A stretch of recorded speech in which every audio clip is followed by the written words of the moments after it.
April 1ஆம் தேதி முதல் தமிழகத்தில் இருக்கிற சுங்கச்சாவடிகளில் கட்டண உயர்வு உயர்த்தப்படுதான். இப்போ வாங்க இதை பற்றி டீட்டெயிலாக பார்க்கலாம். நம்ம தமிழ்நாட்டில் தேசிய நெடுஞ்சாலைகளில் இருக்கிற சுங்கச்சாவடிகளின் எண்ணிக்கை மொத்தம் 78.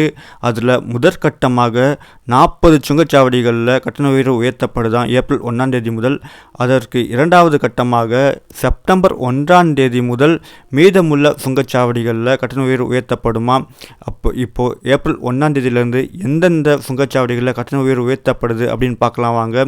வானகரம், செங்கல்பட்டு, பரனூர், திண்டிவனம், ஆத்தூர், சூரப்பட்டு உள்ளிட்ட 40 சுங்கச்சாவடிகளின் கட்டண உயர்வு வரும் ஏப்ரல் 1ஆம் தேதி முதல் உயர்த்தப்படும் செய்தி வெளியாயிருக்கு.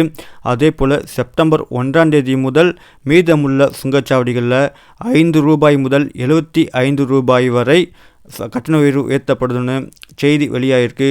இதனால் வாகன ஓட்டிகள் பெரும் கவலை அடைந்துருக்காங்க. இதை பற்றி நீங்கள் என்ன நினைக்கிறீங்கன்னு கமெண்ட் பண்ணுங்கள்.